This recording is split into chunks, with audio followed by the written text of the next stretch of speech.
l'exploseur séquentiel. Et là, on va voir celui de Pyrénées Minage, entreprise de minage de Pau.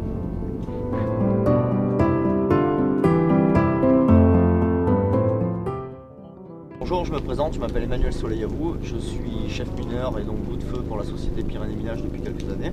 Je vais vous présenter donc l'exploseur séquentiel qui fait partie des options du certificat préposé au tir de mine.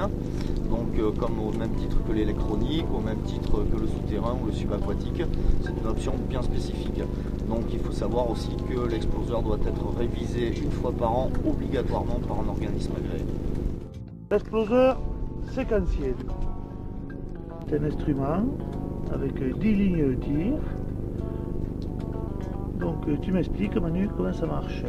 Alors l'exploseur séquentiel est fait principalement donc pour tirer beaucoup de détonateurs, c'est-à-dire qu'on peut tirer 175 ohms par ligne sur 10 lignes, donc 1750 ohms au total.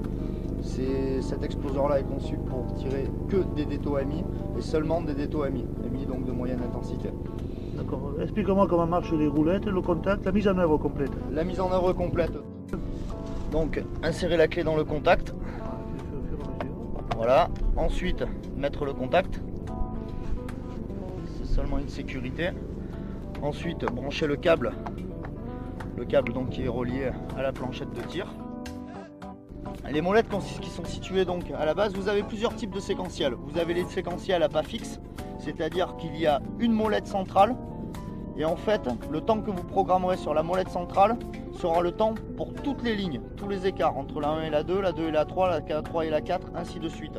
Tandis que là, c'est ce qu'on appelle un séquentiel avec des molettes à pas variables. C'est-à-dire qu'on peut programmer des temps différents qui vont de 0,01 millisecondes à 999 millisecondes. Voilà. Et chaque molette correspond à un écart entre lignes. Donc on peut programmer un temps différent. Tourne-moi la première, comment tu tournes la première molette? Alors donc, il y a des petites... je sais pas si on y voit bien. Tu vois les chiffres qui défilent? Non, pas trop. Non mais voilà, c'est comme ça aussi. Voilà.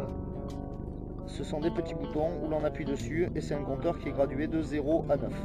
Voilà. Et on peut changer les temps. Donc, ligne par ligne. Donc chaque ligne et chaque espace a 3 chiffres.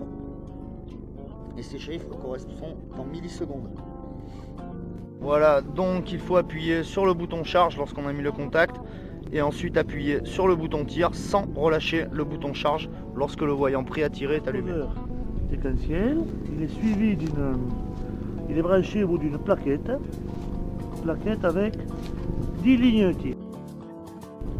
Donc Manu, fais-moi voir les 10 lignes de tir, une après l'autre. Donc ligne numéro 1, toujours en bout de planchette, ligne numéro 2, ligne numéro 3, 4, 5, 6, 7, 8, 9, 10. Parfait. Donc au moment du tir, pour vérifier les différents circuits de tir, il y a le commutateur. Donc on prend le câble au niveau de l'exploseur. Donc ça c'est une opération qui doit être faite avant de brancher à l'exploseur. On branche ensuite au commutateur, donc ou vérificateur d'ohmmètre. Et ensuite, par rapport à ce que nous indique l'ohmmètre, on le branche sur la ligne numéro 1, sur la ligne numéro 2, sur la ligne numéro 3, 4, 5, etc. jusqu'à 10, jusqu'au moment où on retrouve le bouton arrêt. Ce qui permet de vérifier chaque ligne de tir indépendamment, une à une, en bout de câble. Puisqu'ensuite le câble va être relié à l'exploseur. Et donc c'est la dernière vérification qu'il faut faire. Avant le tir. Avant le tir.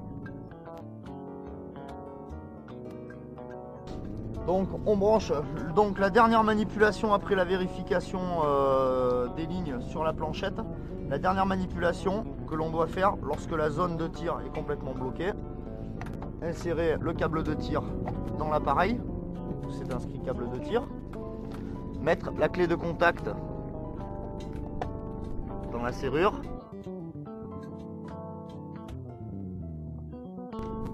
Tourner la clé de contact pour mettre donc hors sécurité. Appuyer sur le bouton charge pendant à peu près une quinzaine de secondes jusqu'au moment où le voyant prêt à tirer s'allume.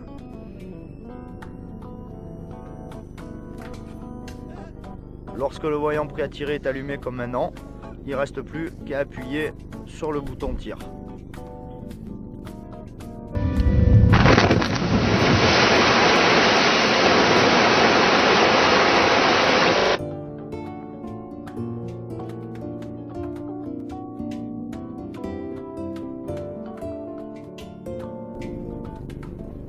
Et le tir est effectué. Vous relâchez le bouton charge et le bouton tir.